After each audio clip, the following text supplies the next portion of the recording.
Bienvenue dans cette vidéo où je vais explorer avec vous un remède naturel pour apaiser le stress. J'ai filmé pour vous à la pharmacie où je travaille régulièrement un atelier sur les fleurs de Bach et l'équilibre émotionnel. Bonjour, nous sommes de nouveau à la pharmacie Agnès Praden à Alès où je vais faire des rendez-vous individuels le matin et en fin d'après-midi. Je vais vous conseiller au mieux sur les produits de la pharmacie. Je vais faire en début d'après-midi un atelier sur les fleurs de Bach.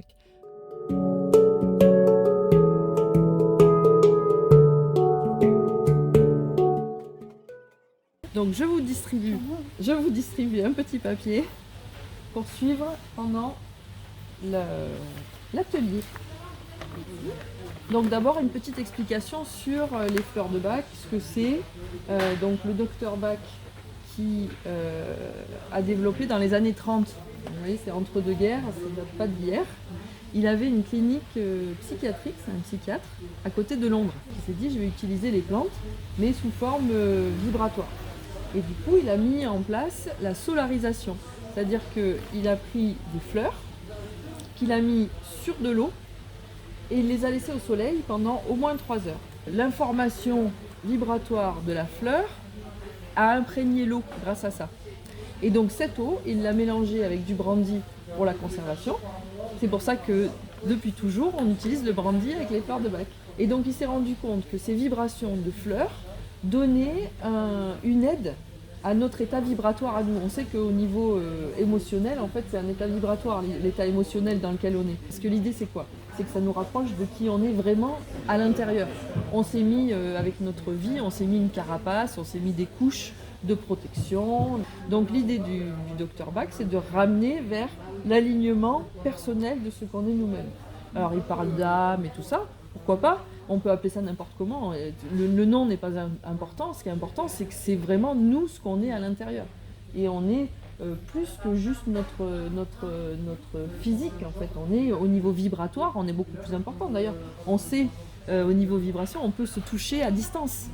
Je sais pas si vous sentez, vous avez fait des fois des petits exercices comme ça. On sait que quand on s'approche, par exemple, déjà ici, on sent une résistance. Donc on a, au niveau électromagnétique, finalement, un champ vibratoire qui est autour de nous. On est beaucoup plus grand que ce qu'on est nous-mêmes en vrai. Donc voilà, Bach, c'est ça. Et lui, au niveau psychiatrie, il a réussi à améliorer des problèmes psychiatriques. Mais en fait, comme c'est vibratoire, quelques gouttes suffisent. Puisque c'est la répétition de cette vibration qui fait que nous, notre vibration va se recaler, justement. Et j'aime bien cette petite phrase qu'il a dite: « Tant que l'âme, le corps et l'esprit sont en harmonie, rien ne peut nous affecter. » Donc il parle d'âme. Maintenant, il y a une connotation sur l'âme qui peut faire peur. Moi, j'aime bien parler de moi intérieur. Mon moi intérieur, c'est la même chose que ce que lui appelle mon âme. Il y en a qui l'appellent moi supérieur. Et donc, tant que je suis sur mon chemin, mais tout va bien. Mais de temps en temps, on se décale un peu. Mais on se décale dès le plus jeune âge. Dès le plus jeune âge, on nous met des ne fais pas ça, on nous met des fais attention, tu vas tomber, on nous met des mange pas ci, mange pas ça. Des petites phrases comme ça qui vont à chaque fois entamer quelque part notre personnalité. À chaque fois, je fais un petit peu différent. Des fois, c'est sous forme de cours. Là, c'est un exercice. Donc, Mimulus. Donc, si je lis, l'état de stress de Mimulus est généré par de multiples petites peurs concrètes. Donc, c'est des peurs précises. Vous connaissez les fleurs de Bach. Une grande nervosité due à une grande sensibilité. Le système nerveux est fragile, sensible et fatigue vite. Donc les personnes Mimulus, en fait, vont être facilement stressées, là où d'autres ne ressentent aucune perturbation. Donc vous comprenez bien, c'est qu'il y a des gens pour lesquels ils ne sont pas hypersensibles, donc une perturbation existe, pas de souci, on traverse, on y va. Mais pour les gens qui sont un petit peu sensibles, ben hop, ça va déstabiliser et ça va créer des peurs à l'intérieur. Et donc nous, on va le reconnaître sur des peurs précises. En fait, Mimulus, son étiquette, c'est les peurs précises. Mais ce qui est derrière, vous voyez, c'est la sensibilité en fait. Pourquoi est-ce qu'on a des peurs précises? Parce qu'on est sensible. Ensuite, impatience.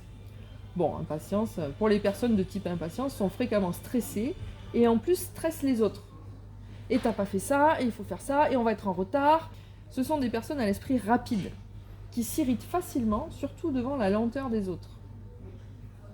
Actifs, nerveux, tendus, susceptibles, ils ont beaucoup de mal à s'adapter à un groupe de travail et préféreront toujours fonctionner seuls, parce que les autres ne vont pas assez vite. De troubles digestifs dus à l'impatience, pareil, on a tendance à fermer. On va fermer l'estomac, donc très souvent ça va faire soit des ballonnements, parce que là-dedans on a bloqué en bas, soit on a bloqué en haut, et du coup ça va faire des remontées gastriques et des reflux gastriques. Tout ça, c'est dû à l'impatience. En fait, c'est juste de laisser vivre les gens. C'est-à-dire qu'on a du mal à laisser vivre les autres à un autre rythme que le sien. Mon rythme est différent de celui de la personne à côté, c'est pas un souci. Et la personne impatiente, eh ben, elle ne va pas accepter que l'autre personne n'a pas le même rythme que nous. Donc c'est une histoire de rythme, impatience. Ensuite, verveine. Verveine, c'est l'état de tension. Donc l'état de tension verveine est dû à un excès d'énergie mentale qui amène à vivre sur ses nerfs. On est excité intérieurement, enthousiasmé, on prend des risques, on fait des sacrifices, on en fait trop. On se surmène pour servir sa cause. On s'énerve quand les choses ne se passent pas comme prévu et on va fournir des efforts supplémentaires pour arriver à ses fins. Donc verveine, c'est quoi? C'est j'ai une idée, mais j'ai vraiment envie de le faire. J'ai envie d'aller vers cette idée, c'est ça, c'est sûr, c'est ça qu'il faut faire. Et quitte à ce que je dorme moins bien, quitte à ce que je mange moins bien, j'ai décidé que c'était ça et j'y crois vraiment en fait. C'est vraiment, c'est à soi-même en fait. Le verveine, il a une idée qui est tellement forte à l'intérieur qu'il a tendance à abandonner tout le reste autour. Et à s'abandonner lui-même aussi. Ses besoins vitaux, pas grave, je vais manger que des sandwichs, c'est pas grave. Mon entreprise, elle va y aller. Nous, on appelle ça entre nous le syndicaliste. Il a sa pancarte là, et on y va, et on croit dans ce qu'on dit, dans ce qu'on vit, on le vit intérieurement, mais du coup, tout ce qui est autour, donc aussi bien les gens autour que nous-mêmes, n'existent plus ou existent moins, sont moins importants. Sauf que dès que l'idée est passée ou qu'il y a autre chose, ou qu'elle ne peut pas se faire, alors là tout de suite c'est la catastrophe, puisqu'ils ont tout mis là-dedans, ils ont tout misé dans cette idée. Et cette idée, si c'est pas possible, donc là, verveine, faut penser à ça. Ensuite, White Chestnut. Le stress de White Chestnut est intériorisé et caractérisé par un mental sans repos. Des pensées importunes ou répétitives ont envahi la tête. Donc c'est le petit vélo, c'est-à-dire que je me ressasse toujours la même chose. On est plus ou moins tous un peu là-dedans, mais certains plus que d'autres. Ou quand le pire, c'est quand on revit des choses, des événements. Donc quand des événements du passé reviennent et qu'on les revit encore une fois, on se refait encore mal. Déjà, on avait déjà eu mal la dernière fois, puis la fois d'avant, puis on l'a revécu déjà 50 fois, on s'est fait mal déjà 50 fois. C'est pas la peine de se faire mal encore une fois sur un truc qui est passé. White Chestnut. Alors ensuite, on a Oak. Le stress Oak peut être comparé à un état de stress chronique. On a dépassé ses limites physiques par un sens du devoir et des obligations. On a tendance à se surmener, à en faire trop, à vouloir aller jusqu'au bout malgré les difficultés. On ne s'accorde pas le droit de repos ou de loisir, par sens du devoir. Oak, c'est qui? C'est le bon ouvrier qui travaille bien, enfin salarié, ouvrier, c'est le bon soldat. Il travaille bien, il fait son travail, mais il le fait par automatisme. Automatisme, obligation. Je fais ça, il faut faire ça, on m'a appris à faire comme ça, et c'est comme ça que ça doit être fait. Et du coup, il s'oublie lui-même. Donc comme Verveine, il s'oublie, mais pas de la même façon. Verveine, il s'oublie parce qu'il est quand même plutôt gai, Verveine. Il est gai, il y va, il est bout en train. Oak, il rame, hein. C'est le rouleau compresseur un petit peu. Donc les deux vont s'oublier eux-mêmes, mais pas de la même façon. L'exercice pratique sur le stress, un homme de 40 ans qui travaille dans le bâtiment, il a du mal à conserver un poste fixe. Et pour cela, a choisi de travailler en intérim. Dès qu'il est amené à effectuer un travail en équipe, rien ne va plus. Alors que les autres sont encore à préparer leur travail, lui, il est déjà bien avancé sur sa partie. Il est obligé de s'arrêter sans cesse pour attendre les autres. Il bouillonne à l'intérieur, puis s'irrite et se met en colère. Mais alors, si on lui donne un peu de impatience. Marie a 53 ans, elle est célibataire. Elle est fonctionnaire et passe la plus grande partie de sa journée à son bureau.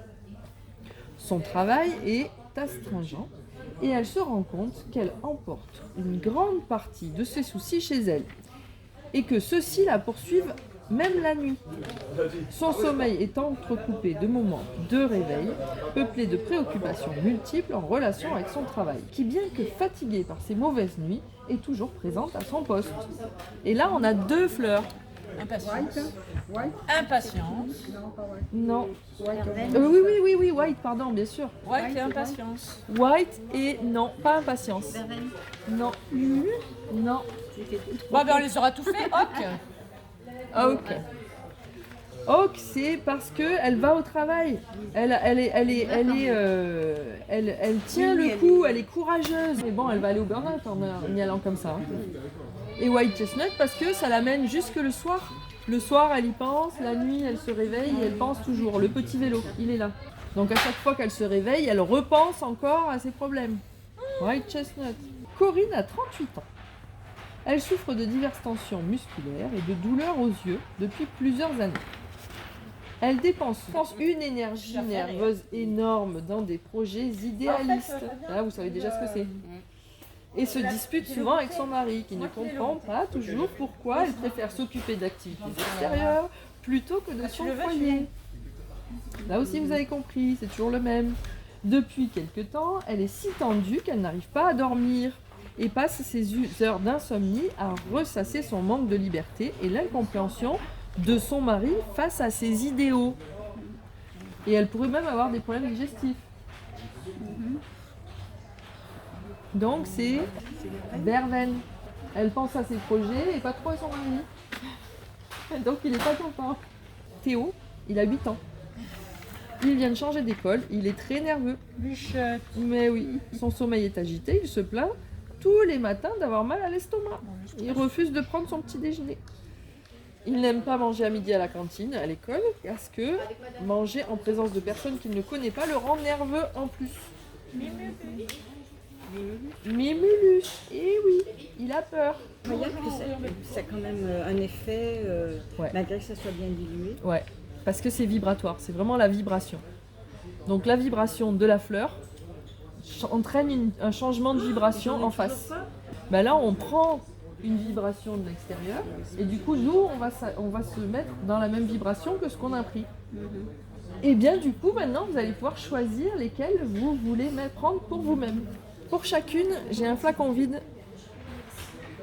dans lequel on va mettre les fleurs. On va prendre ça, en fait, la posologie, c'est 2 pulvérisations, 2 à 7 fois par jour. Dès qu'on se sent, tiens, je vais prendre mes fleurs, j'ai besoin de l'appui de mes fleurs, j'ai besoin de ressentir ce soutien des fleurs. Et donc de 2, au moins le matin au réveil, le soir au coucher, et puis après dans la journée, tic, je me fais des petits coups, il n'y a pas de maximum en fait. Donc ce qu'on va faire, c'est que je vais appuyer sur la pipette pour qu'elle se remplisse. Elle s'est remplie un petit peu et j'appuie pour la vider. Je ne compte pas le nombre de gouttes. J'appuie une fois pour remplir, une fois pour vider. Après, chacun mettra de l'eau à la maison. L'eau minérale? Alors, non, de l'eau de source. On dit en général qu'on prend une bouteille d'eau neuve pour qu'il n'y ait pas du tout de bactéries dedans. Oui. Et il faut remplir le flacon. Oui, alors il faut faire attention quand on remplit de ne pas dépasser le virage. Parce que quand vous allez remettre à l'intérieur le mécanisme, ça risque de déborder. Donc vaut mieux remplir moins que trop. Vous remplir à tout prix avant le virage. C'est bon? Alors on ferme bien pour ça va faire clic. Et on va mettre une étiquette dessus. Ça va nous faire combien de temps ça? Bah, ça fait 3 semaines, un mois, ça dépend de la fréquence. Oui. Si vous en prenez tout le temps, ça peut faire qu'une semaine. Oui. Mais normalement, ça fait à peu près 3 semaines. C'est-à-dire que si on regarde au niveau molécules chimiques, on n'a pas de molécules chimiques, mais on est sur un esprit vibratoire. Et on se rend compte que ça marche quand on a testé le rescue, quand on est comme ça et qu'on prend du rescue et qu'on s'apaise, on peut être sûr que ça marche. Le rescue, ça a été démontré. Ben oui. Donc, et pour toutes les autres, vous allez vous rendre compte qu'au bout de quelques jours, des fois c'est tout de suite, des fois c'est quelques jours, mais d'un coup on se dit ah oui mais je suis plus comme ça, j'étais comme ça avant mais là, je suis plus comme ça, ça m'a passé. Souvent on oublie de les prendre parce que ça va mieux. On fait la chose. Voilà, ça va mieux, on oublie très bien. Sauf que dès qu'on commence à se déstabiliser, il faut y revenir. Voilà, oui, c'est pas- Et c'est là où on pas en oublie. continu quand même. Non, c'est pas en continu, mais ça peut être en continu pendant quelques mois quand même. Oui. Et on peut changer d'un mois sur l'autre, on fait un mois comme ça, puis après on peut changer, on peut dire mais je vais rajouter un peu de ça, je vais mettre un peu moins de ça, parce que celui-là je le sens moins, je me sens moins comme ça, mais par contre je me sens un peu plus comme ça, donc je vais adapter mon mélange en fait en fonction. Eh bien merci mesdames de m'avoir écouté, C'est très gentil. Très bien. mais avec plaisir. On a bien appris. Alors il y en a un le 15 novembre. 15 novembre, donc sur le sommeil, où on va mettre des plantes en gouttes spécial sommeil. Et donc comme voilà, valériane, aubépine, et je vais expliquer pourquoi on met celle-ci plutôt que celle-là. Entre par exemple une valériane et une aubépine, ça n'a rien à voir. Les deux sont des plantes de sommeil, mais n'ont pas du tout les mêmes indications. Oui, je fais aussi l'auriculothérapie. Ça peut marcher par rapport à... Bien sûr. Oui. Bien sûr. L'auriculothérapie. Oui. J'aimerais bien, ouais. moi aussi. Voilà. Ouh, ça fait mal, hein, attention. Bon, alors. Je sais, ça fait, c'est très Bon, douloureux, on mon en médecin reparle. Non, mais maintenant, ça fait bon. plus. Moi, je fais pas mal, moi. Parce que Oui. je mets des aimants. On met Oui, plus des c'est aiguilles ça. maintenant. On met un Oui. patch avec l'aimant, en fait. Oui. Et l'aimant qui reste assez longtemps au même endroit, en fait, ça a une histoire. C'est toujours une Il histoire de retombe tout vibration. seul, c'est Et ça. voilà, il tombe tout Oui. seul au bout d'un moment. Quand il a fini son effort. Alors, l'auriculothérapie, c'est une garde de l'oreille. On fait Mais tout c'est pour quoi faire? tout. Le stress, le poids, problèmes digestifs, voilà. Ça m'intéresse. Mais ouais, on peut faire ça la prochaine fois. J'espère que cette présentation sur les fleurs de bac vous a plu, qu'elle vous a été utile et inspirante. Si vous avez aimé cette vidéo, n'hésitez pas à la partager avec vos proches et mettre un petit pouce levé pour annoncer votre soutien. Vos commentaires sont aussi les bienvenus et je me ferai un plaisir d'y répondre. Prenez soin de vous et de vos émotions. À bientôt!